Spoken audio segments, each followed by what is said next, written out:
Hello, it's Jen Taub. Welcome back to Booked Up, a podcast that features you, me, and our favorite authors. We release a new episode every Sunday morning. Today, my guest is Illeana Douglas, author of the gorgeous new book, Connecticut in the Movies, From Dream Houses to Dark Suburbia. This book spans about 100 years from the silent film era up through the early 21st century. Illeana Douglas has starred in too many films for me to mention. You know her from the movies including Cape Fear, Ghost of My Heart, Goodfellas, and To Die For, plus the many television shows she's appeared on like Entourage, Seinfeld, and 6 Feet Under. Her first book, I Blame Dennis Hopper, and Other Stories from a Life Lived in and Out of the Movies, was named Best Pop Culture Book of the Year in 2015 by Entertainment Weekly. With Connecticut in the Movies, readers revisit classic films and are introduced to deep cuts. Ileana also places many contemporary films in context. My favorite chapter is Dark Suburbia Redux, which focuses on films like The Ice Storm from 1997, directed by Ang Lee and starring Kevin Kline and Sigourney Weaver. I love this book, but so do so many others. Here's what Pulitzer Prize-winning investigative journalist Ronan Farrow had to say. In Connecticut in the Movies, Illeana Douglas puts on her historian's hat and takes readers on a compelling tour of her adopted state's surprising, colorful, and sometimes dark history in cinema. Her adoration of the state and the movies leaps off of these pages, and it is infectious. Okay, let's dive in.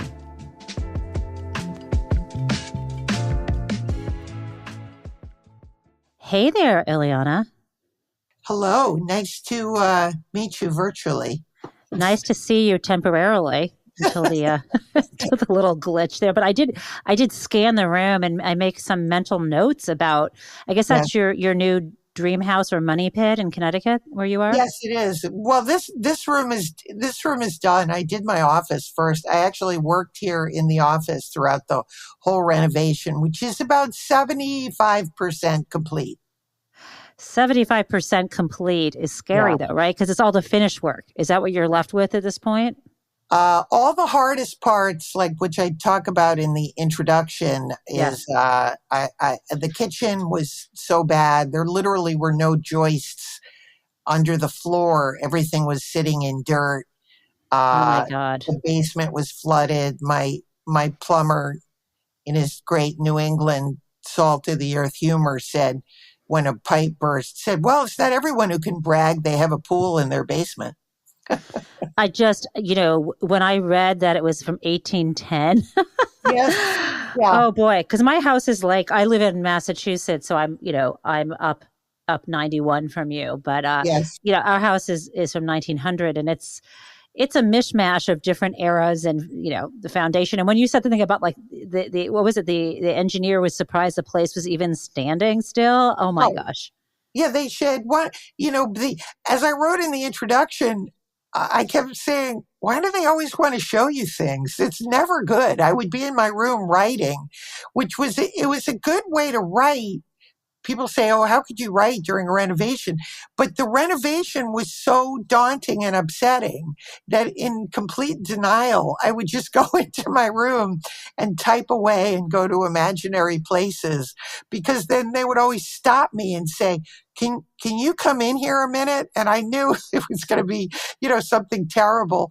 And I remember at one point, my carpenter showing me that the kitchen was not even really attached to the living room. What?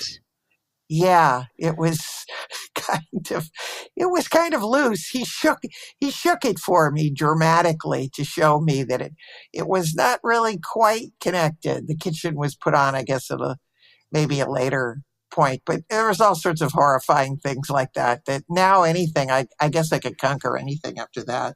I feel like knocking wood or something because I don't want to tempt the fates. But it's so cool though, because as you mentioned in the book, this is a house you knew as a child, just minutes from your mother's home. Is that right? Yes, it was a family friend, and we used to when we were kids. I kept my ponies here. I got ponies. We kept them in the barn, and we used to play tennis here. And when I first got my Saturday Night Fever album, I brought it over, and we danced in the rec room in the basement, and we played. Do you know what sardines is?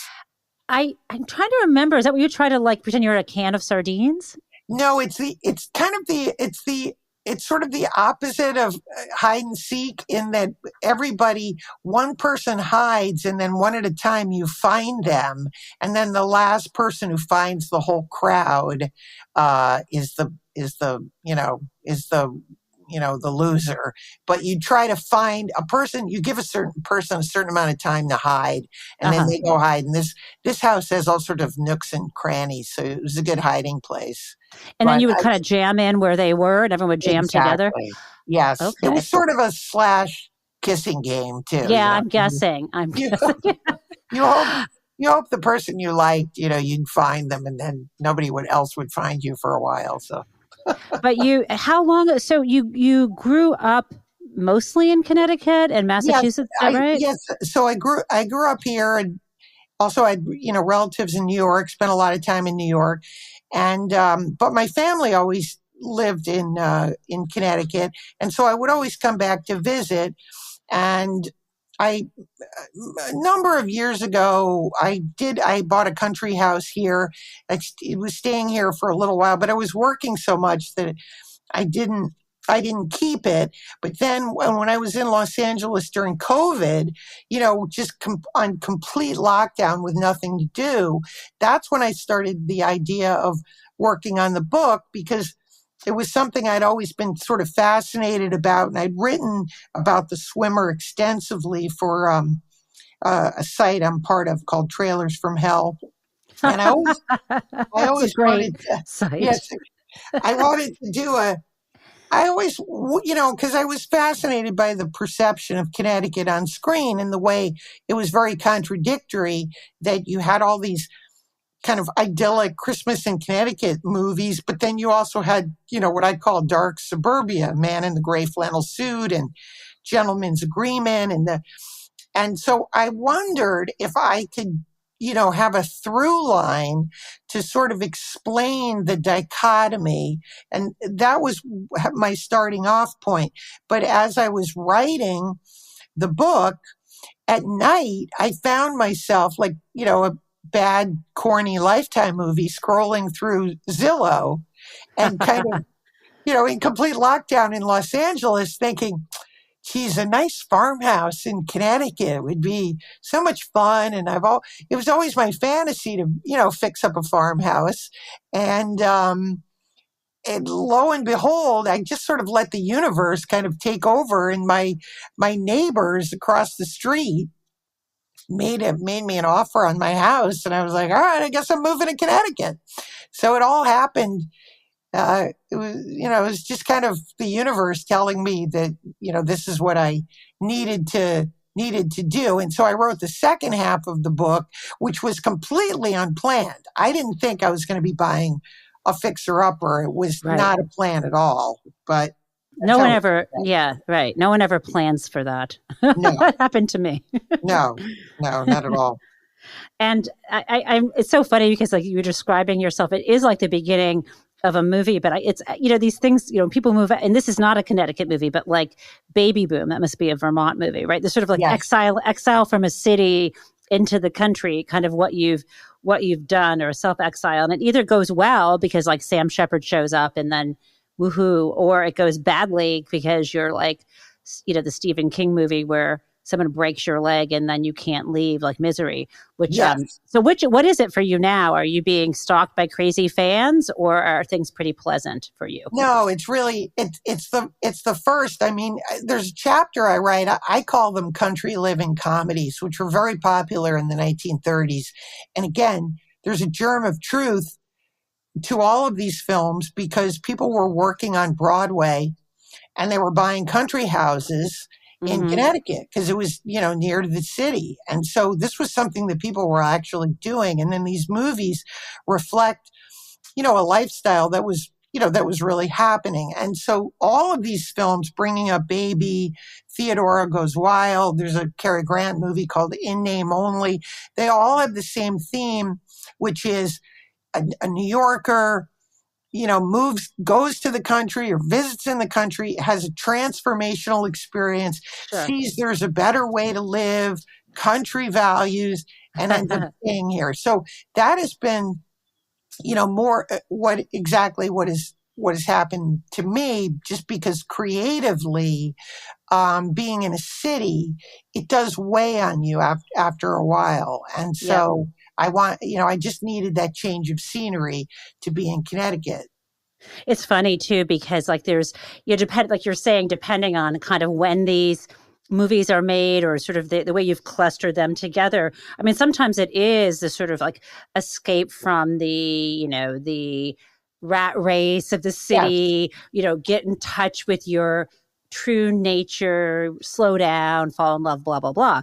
But there's the other, like, I love the Dark Suburbia movies where it's like, wait a second, this place isn't paradise, it's a trap. And I some of the films here I'm familiar with, but I want to highlight, I want someone to remake the movie The Secret Life of an American Wife. Holy shit. Did you watch it? I've never seen it yet, but I'm looking at this and I'm like, this movie got made? Yes. It's crazy. Let's talk about that plot, because I think the listeners would really, at least I would enjoy hearing it. And I love the photo in here. And before we do that, I should probably, describe the book, because this book is an object. It's gorgeous and it's substantial. It's oversized, so it's like 9 by 11, where most books are 6.5 by something like. I know. And it weighs 3.42 pounds. It's filled. I didn't weigh it, trust me. It said that. I checked because I was like, this is a heavy book. And it's filled with, color and black and white photos. Some are movie stills, some are your own, some are movie posters. I mean, this is like, as when people used to have coffee tables, this is a coffee table book. But so on page 79 is a black and white still from The Secret Life of an American Wife. And there's can I just read I'm going to read the caption from the photo, and then you can tell us. A bored housewife, Victoria, played by Ann Jackson, has an extramarital affair with a movie star, Walter Matthau, to spice up her marriage in the Secret Life of an American Wife, the most risque of all Connecticut sex comedies, written and directed by George Axelrod. So I've kind of given away the plot. In the photo, they're like clinking glasses. It looks like there's a little bit of I don't know if that's whiskey or brandy. Okay, so tell us more about how this plot, because there's even more that's more scandalous than even that descriptor. Well, the movie opens with her. It shows all these housewives bringing their husbands to the train station. And then they go, back home and they drink. And the first scene of Ann Jackson is her completely naked while the grocery boy comes in, and she's upset because he doesn't notice her body. And so that's when she decides, she needs to feel sexy. And because she says, I've become one of those Connecticut housewives.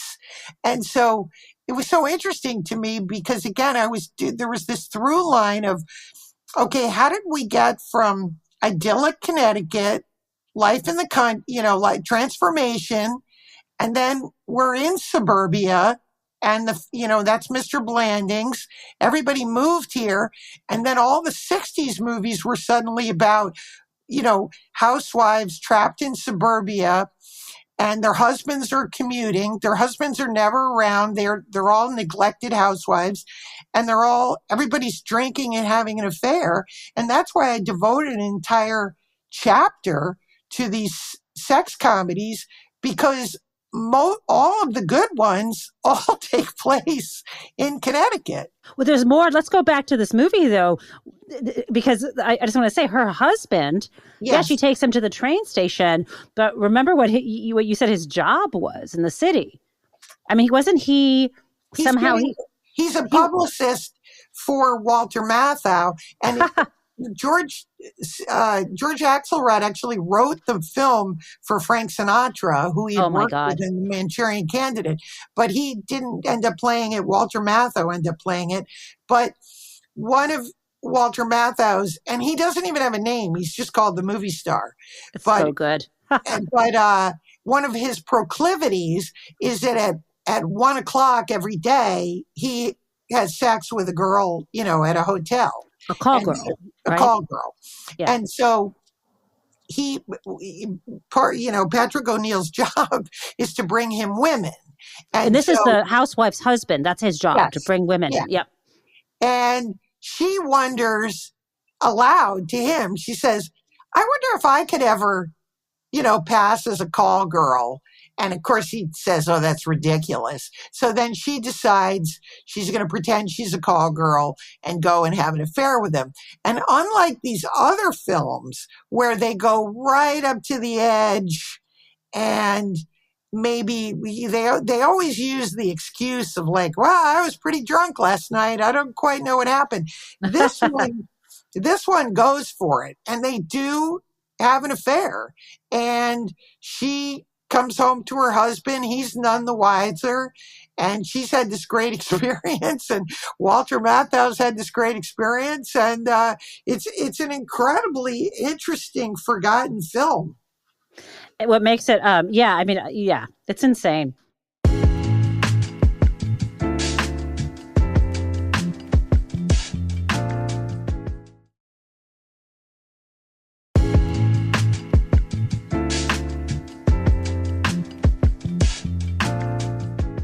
But so what do you think, since you've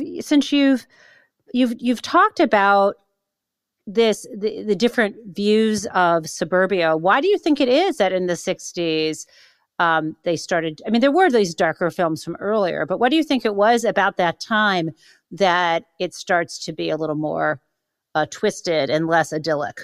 To me, the movies are reflective of sometimes of what actually happened. And I write about this, and I always use as an example Mr. Blandings Builds His Dream House and also Christmas in Connecticut.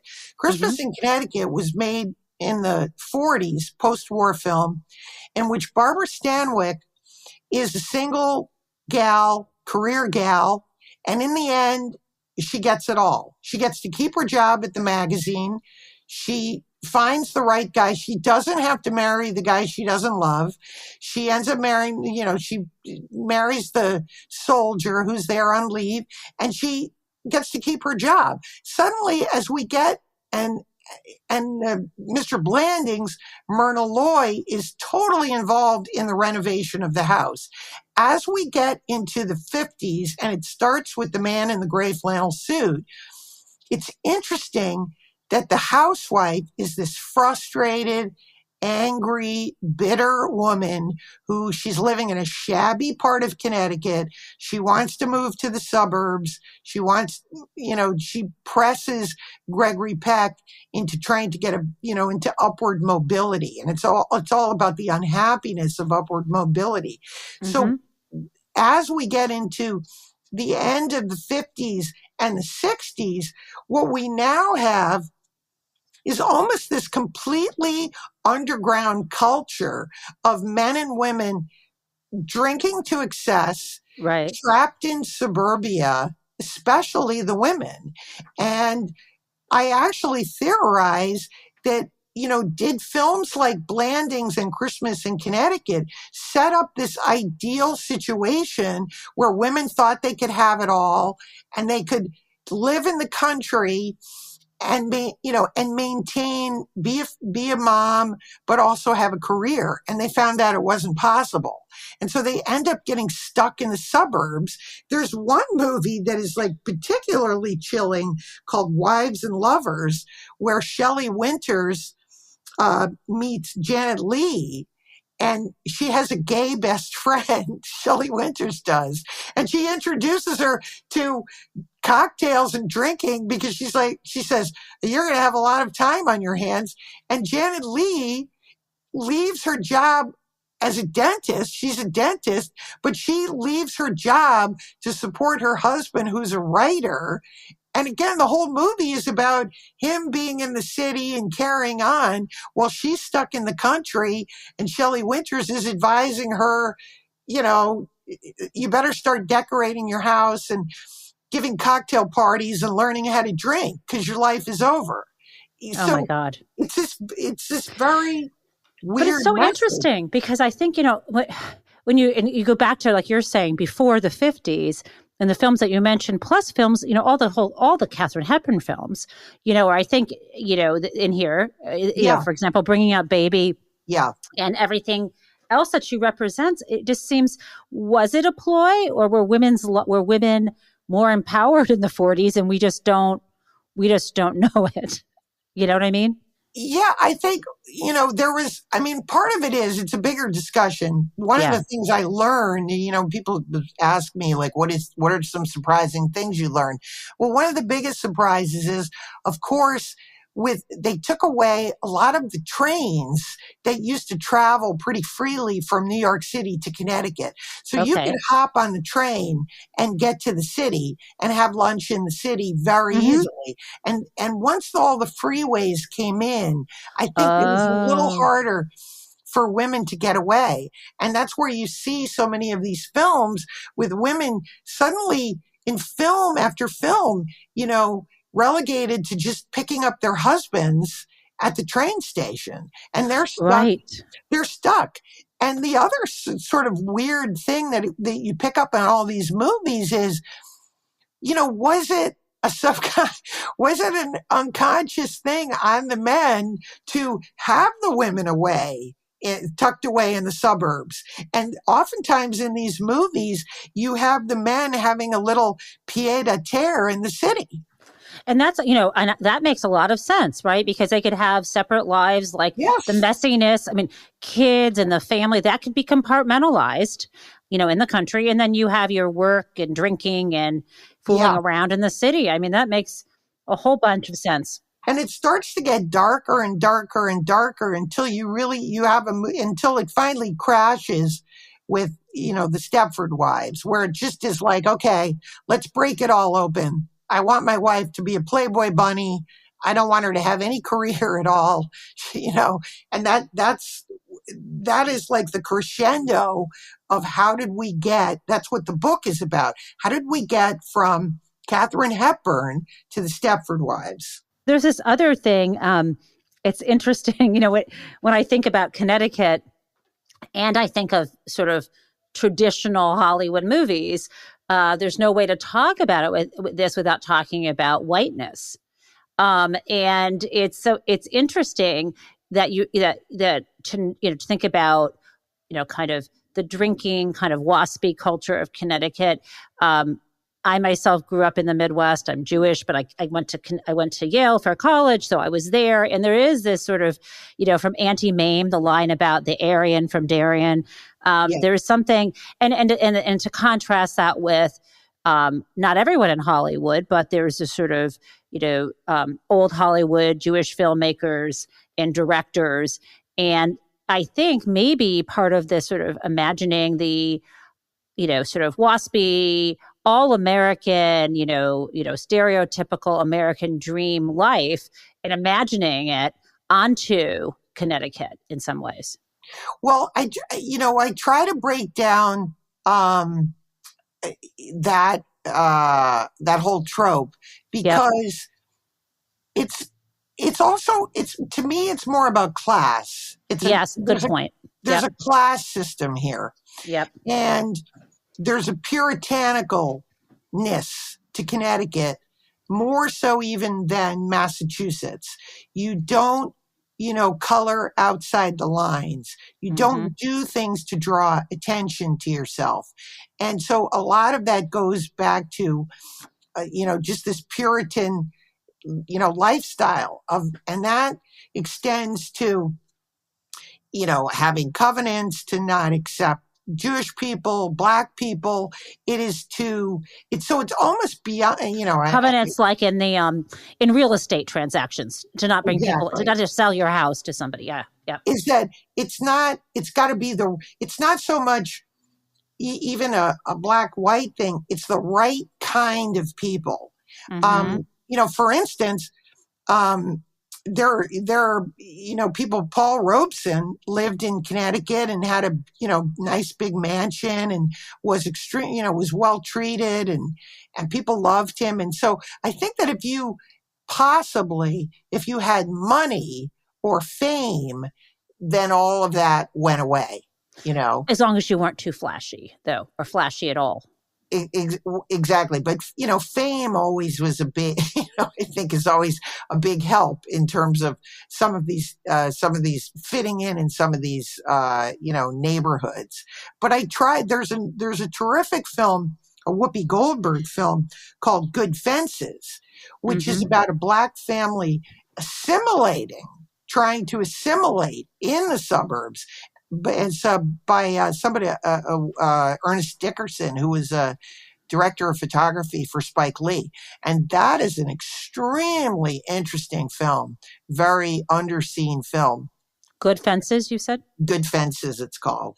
Very, very interesting. There's another movie, very underseen movie called Marshall, which is about Thurgood Marshall coming here and trying a case in before he, many years before he became a Supreme Court justice. It's directed by Reginald Hudlin, but it's fascinating. It's based on a real case with Thurgood Marshall came here and he worked with a lawyer named Sam Friedman. And it just was a very, very interesting case, that a trial that happened in New Haven where a woman accused her Black, I think it was her driver, of rape, and they went to trial and he was acquitted by an all-white jury. And it's a fascinating case and a very, very interesting film with all sorts of implications. Is it a documentary or it's a film. It came out in 2017, kind of overlooked. Wonderful performances from Josh Gad, and Sterling K. Brown plays the servant whose name was Joseph Spell. Kate Hudson plays the heiress. This all happened in Greenwich, Connecticut. It's just a fascinating entry in Connecticut.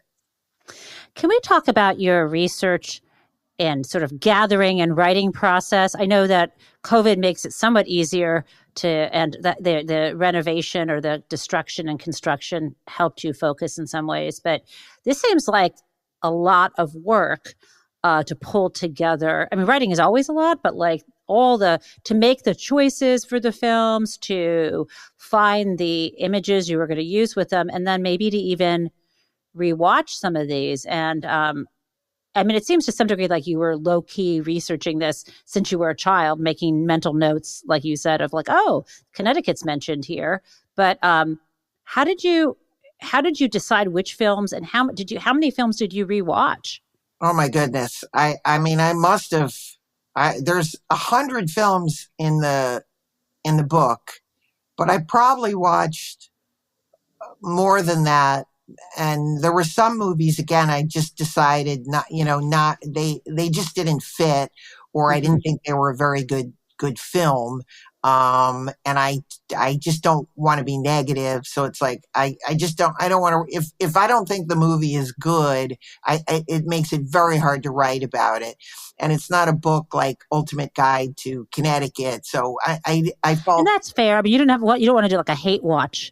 I mean, it's a separate book. No, there was a couple movies, and again, I don't want to say what they are, but where I watched them and I was like, I wanted them to be good because they were based on maybe something that really happened in Connecticut, but it was, tough to watch. So how do you watch? What is your ideal method of watching movies? Are you like popcorn, kick back on the sofa? Or do you have like a giant screening room, or what do you do? No, I watch all my movies at night. So I would, watch a film, take notes. I start to write about it. And again, there's a you know, I started, I actually started with the swimmer and then kind of worked myself back from the swimmer. And I just thought, well, I watched the movies and then I would take notes and then it started putting them together in some form. And Can you go back to that? Like, why did yes, you? I mean, the swimmer. It's a gorgeous photo. It's such an interesting photo on the cover. But why did you choose the swimmer? What does that film mean to you? In addition to what you wrote about it for the book. the swimmer, for so many reasons, it's just a very evocative image. And for me, Connecticut is a dichotomy where there's this tremendous beauty, but there's also a kind of a somewhat sinister and a dark quality. Like what happens behind those, the ivy, the ivy fences. There's great wealth, there's poverty, there's old money, there's a lot of blue collar money, and there's the bourgeoisie, which is what the swimmer is about. And it goes back to my, when I first worked in New York for this publicist, Peggy Siegel, and we shared an office with Frank Perry, the director of The Swimmer, and he gave me all, movies of his to watch, which were then on VHS. And I saw The Swimmer, and I just had never really realized, I never saw a movie about Connecticut, and it captured for me a lot of things I saw in my youth. Parents, the partying and the it rang very true for me, and that feeling in the film that he doesn't fit in, and there's something unconscious that he's done that he doesn't know about, but he's been thrown out of the club. And that's based on, so The Swimmer was made, it looks like in 1968, based on a John Cheever short story. Yes. And it stars Burt Lancaster, I guess. Yes. But it looks like when I was reading, you were writing about how like it went through several different directors or something. This seems Burt Lancaster was very hands-on in all of the films that he was, that he starred in. And he was unhappy with the director, Frank Perry. And so he fired him. He also fired Barbara Loden, who played his lover. And she was replaced with Janice Rule. And then Barbara Loden was married to Elia Kazan. There's lot of these Connecticut connections here. After she was fired, she made a movie, Wanda, with the help of Elia Kazan, again, in and around Connecticut. But Burt Lancaster then fired Frank Perry, and he brought in Sidney Pollack to direct a couple of the scenes. It's incredible, like a very young Sidney Pollack, right? Yes, and that scene was shot in California, and it's almost like a set piece on its own, which I write about. Doesn't quite fit within the movie, but since the whole movie has this weird dreamlike quality, it works in its own sort of shattered viewpoint. But there's so many touchstones in the movie for me that that remind me of Connecticut, and then I love Burt Lancaster because his performance is a deconstruction of Burt Lancaster, and that's why I thought it needed to be on the cover. But on the back cover, I have a picture of my grandfather and Mr. Blandings built his dream house. So I want to talk about that. I'm glad that I was going to pivot to your own life. I mean, you're connected obviously to Connecticut and to the movies. Yes. It's kind of in your blood. When did you see, so Mr. Blandings builds his dreams house, which has all the product placement, which is hysterical in it. Yeah. It stars your grandfather. Do you want to talk about your relationship with him, Melvin Douglas, and how that brought you into your career as an actor and producer and director?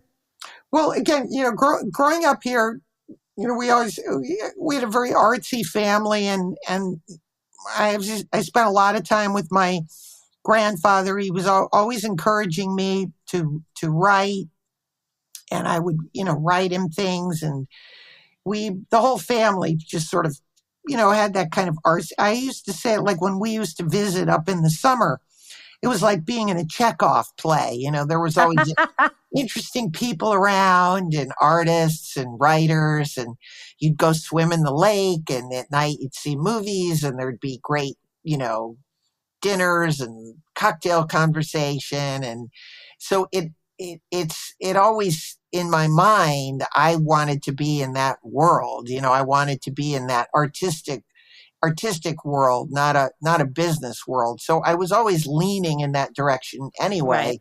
But as I got to be closer with my grandfather and then, visited him on a movie set, I just thought, oh, this is definitely what I want. I mean, it must have been magic, right? Did you feel that on the set?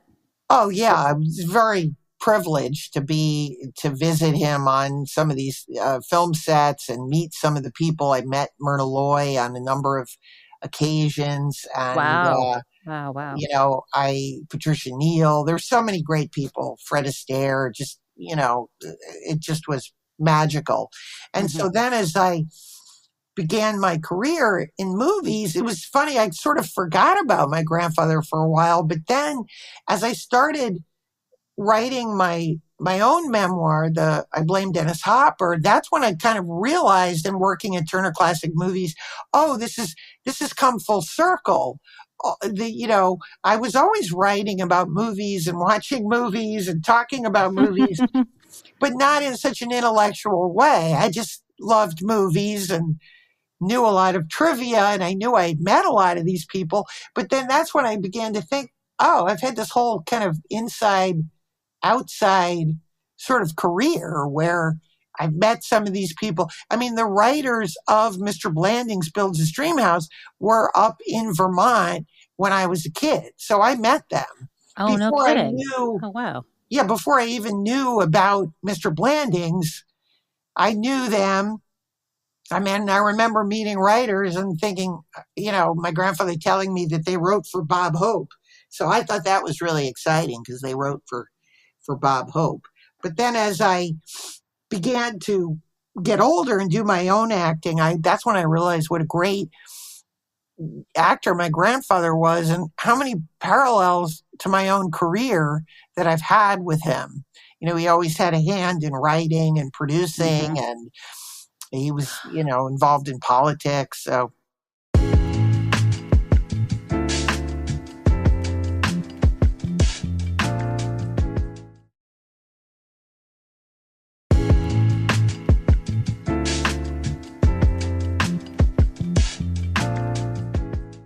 Are you that kind of person on the set? Like, are you, I'm thinking, your work is so incredible. I mean, every role you bring, I can't just, you're so interesting to watch. Like, you're just one of these faces and actors who I just like, I love seeing. And I'm thinking one film I think of comes to mind is To Die For, with Nicole Kidman.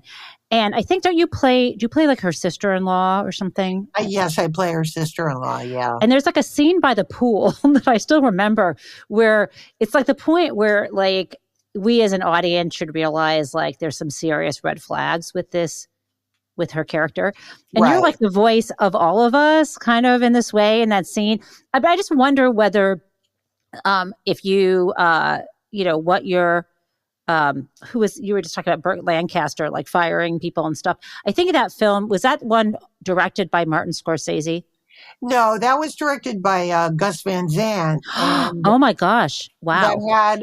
It had a quality of sort of a documentary. Yes. Kind of quality to it. And that was, when I met Mike Nichols for the first time. He was the inspiration for me writing my memoir. Mike Nichols was the guy who directed The Graduate? Yes. The maestro.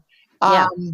As I was standing in line with the director, Glenn Gordon Caron, who I'd worked with on Picture Perfect. And we went to see Mike Nichols talk. And I brought an album, a Nichols and May album for him to sign. And Glenn was like, only you could get away with that. Like, what?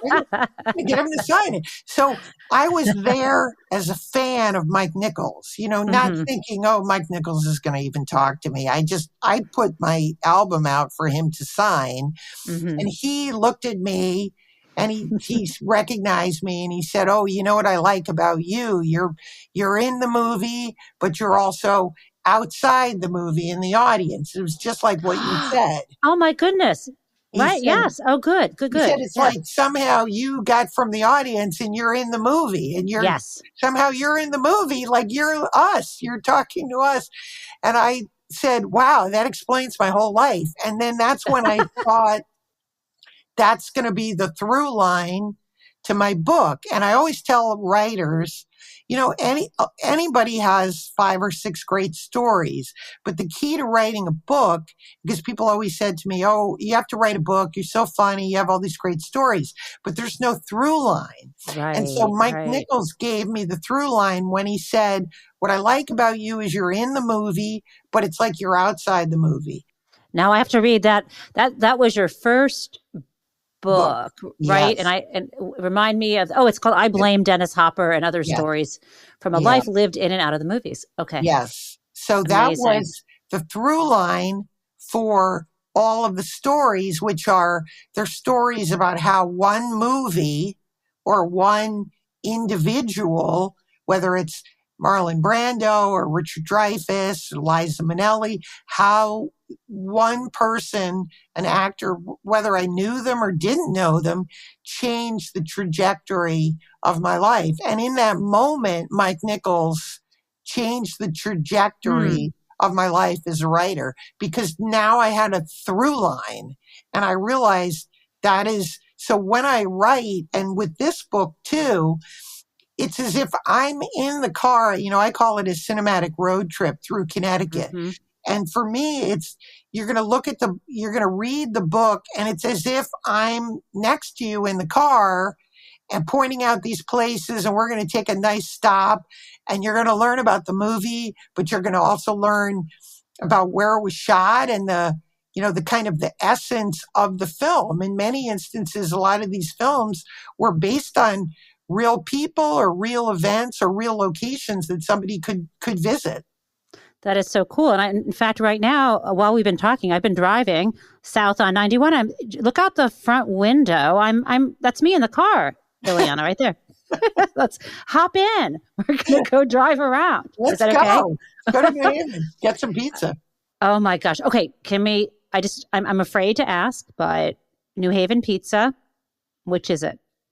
Oh. Sally, is it modern Sally's or Pepe's? Oh God, it's too hard. They're all good for me. Okay, but the answer is Pepe's, right? Well, Pepe's is pretty good. Although, yeah, I know I'm supposed to say modern a pizza, but I'll take Pepe's anytime. But when you grew, so back to life in Connecticut, you used to hang out. Is there still a drive-in movie theater there? I mean, are you going back to your old haunts? No, there's no more drive-ins, and they were so much a part of my childhood. Going to the drive-in, it was so funny because it only cost $1 to go in, and it was dusk till dawn movies. But I remember we would all get packed in the trunk. There was like a bunch of kids, and we'd sneak in the trunk, and then watch horror movies till dawn. So there was a lot of movies that I saw that I probably wasn't supposed to see. Did you have like a faux wood paneled station wagon, or no? I did not. I used to go with a friend, and they had some kind of, back when cars were huge, and it was like some sort of giant Pontiac with an enormous trunk, just beyond belief. But other than that, I mean, you'd go on dates to the drive-in. It was like the drive-in was everything when I was a kid. But there were other movie theaters too. There was a place I used to go to called Cine Studio in Hartford, where I'd see a lot of art films. I'd go all over the place. Essex had a movie theater. Old Saybrook had a movie theater. Oh, Madison. The only one that still exists is the one in Madison. So I'm going to go back. I don't. It's one thing in the book. I just want to circle back to that before we leave. there's a chapter. I mean, the chapter titles are just incredible. I love. You start with silent films of Connecticut, country living comedies, and we get into crimes and misdemeanors. And then I love the Dark Suburbia Redux, because this is sort of like revisiting those themes. And Yes. one of them is The Ice Storm, directed by Ang Lee, which is just utterly brilliant. It takes you on such a journey. I haven't seen it since I saw it, I think, the first time. Yeah. That for me, I think of all the movies that hit me, of the ones that the 100 that you cover over essentially 100 years, I think of all of them, that is the film that like stabbed me in the heart. Are there other movies that of these in this book that you think I can't miss, that I should definitely watch, other than the ones we've talked about, that would really take me on that same kind of emotional journey? Well, what I tried to do with Dark Suburbia Redux, which I discovered that there are so many, they're a category of modern films, but that they depict Connecticut and they redefine Connecticut culture and the suburban malaise, I call it, of the past. Sure. But what's interesting about these films, they're all shot in a very artsy, slow moving, they're almost like surreal, and, yes. And that's what I liked about them. So these include, The Ice Storm, Revolutionary Road, The Land of Steady Habits, Far From Heaven. I did see Far From Heaven. Boy, that was intense too. Yeah. Julianne Moore, right? Yes. And so what the filmmakers do is that they, what fascinates about me is it's not that they're exactly accurate. They are stylized versions of the past in which they take a modern approach and comment on the past, which I think is fascinating. Most of them are more dark than the actual films made in the 50s, like The Man in the Gray Flannel Suit.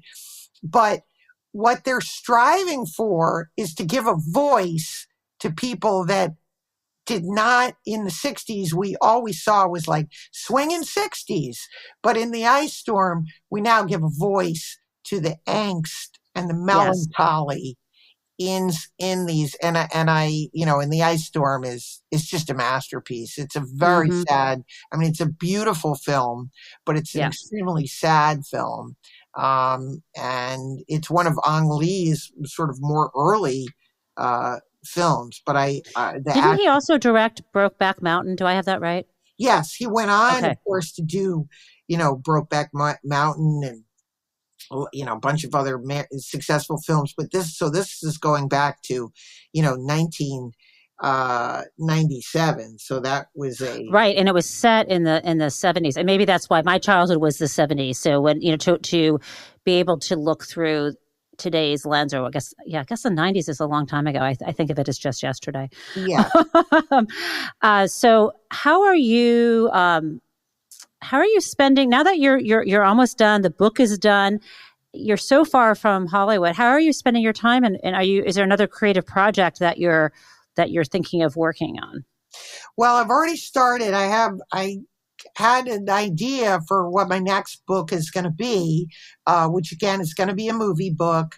Can't really talk about it, unfortunately. Of course. But I already have that idea. So thank God.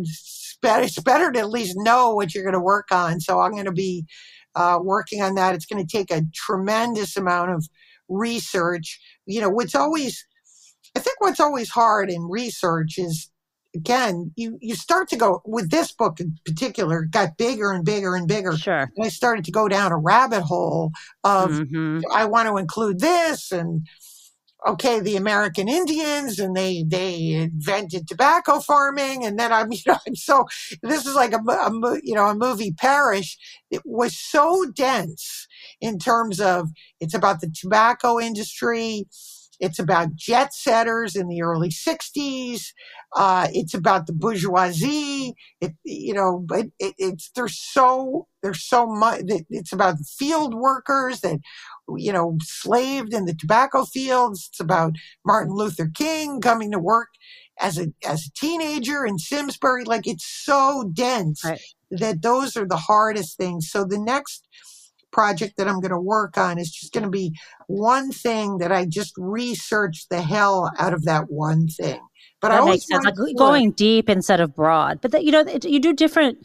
I think every project is hard and everyone is different. But it's so nice to be able to have Yes. that, in front of you. Yes, I always wanted to do, since I was a kid, a coffee table book with pictures that was, about movies. And so I'm really proud of the amount of work that we put in and setting up the photos. There's like 300 photos in it. And It's so incredible. thank you. Yeah, there's at least, 10 things that people will say, wow, you know, I never thought of that. And I also like to write books because I was this way as a kid. You don't have to start at the beginning. I mean, you can start at the beginning if you want to get the whole, you probably, like, if you want to skip to a chapter and then go back and read the whole thing, that's fun too. I love that too, because now, a lot of people don't buy physical books anymore because they're like, I can listen to the Audible or whatever, or I'll look at it Right.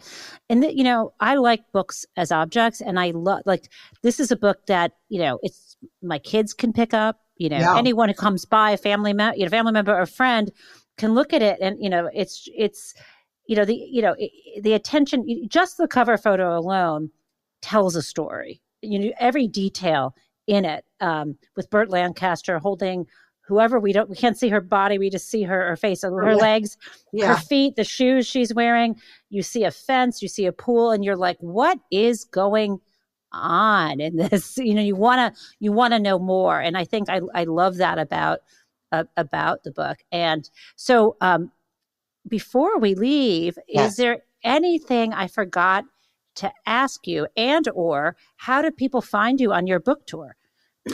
Well, people can go to they can go to my Facebook page, Connecticut in the Movies, or Instagram, and I'm posting a lot of my events there.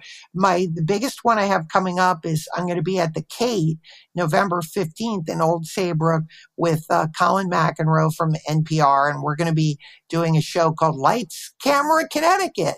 Oh, how fun. And then I'll be at the Mark Twain House November 30th, and I'm going to be in Los Angeles. But if you go to my Facebook page or my Twitter, Instagram, which is at Illeana Rama, you can sort of track me down there.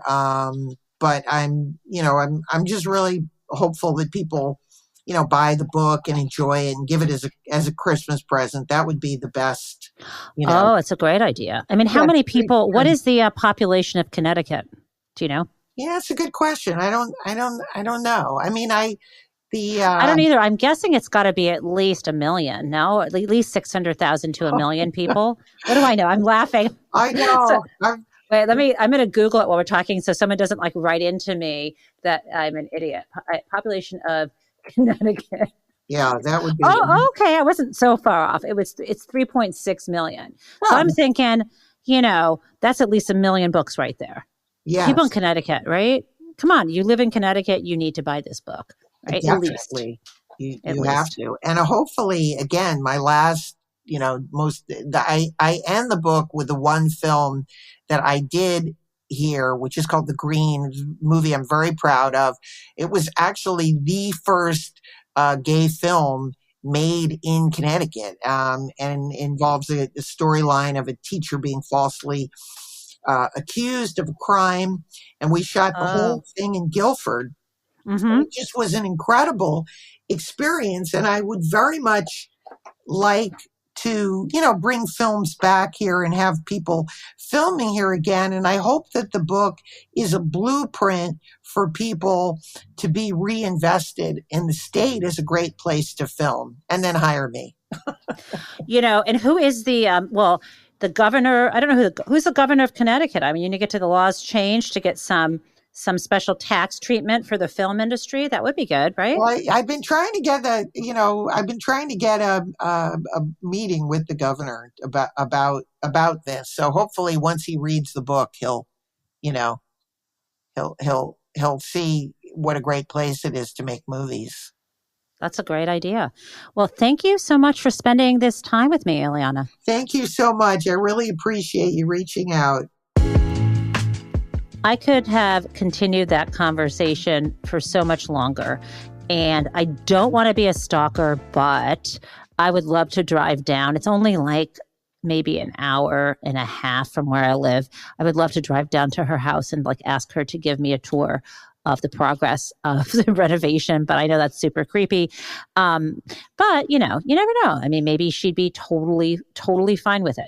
I really, as I said when I was talking to Ileana, that this book is an object, and there was a time when, and I think there still is, when people enjoy coffee table books. But this would be, if you live in Connecticut or if you just love the movies, this is a gorgeous book, gorgeous holiday present. I know it's only October, but it's not too soon to start your holiday shopping. I really love this, and I really do hope more movies can be made in what do they call Connecticut? Do they call it the Nutmeg State? I don't know. But it's gorgeous. It's fun. It is also a great, I think it's a great resource for films that you haven't seen, that you want to see, or films that you want to see again. One thing I forgot to ask Ileana about her father, Melvin Douglas, is about one of his roles, his more recent roles. When he, toward the end of his career, her grandfather was in that amazing Peter Sellers movie, Being There. And I now am going to rewatch that film. That's the film where Peter Sellers plays Chauncey Gardner. And I think Melvin Douglas has maybe a small cameo role, or not cameo, but a small role as someone who kind of changes this man's life, the Peter Sellers character, and sets all the action in that film in motion. So that is on my list. I'm also going to watch several of these films that I have learned about. And if you come visit me, you come by and see me at any time in the next, I don't know how many years, Connecticut in the Movies is going to be on my coffee table. And thanks for joining us. I will be back next week with another show as we continue to explore the writing process in the nonfiction world together. Please let us know what you think. Send me an email at bookedup@politicon.com. And you can also write to us at Bookedup, P.O. Box 147, Northampton, Massachusetts, 01061. To keep up with the show and our featured authors, follow Booked Up on Apple Podcasts, Spotify, or wherever you listen. And please give us a 5-star review. It really will help other people find us.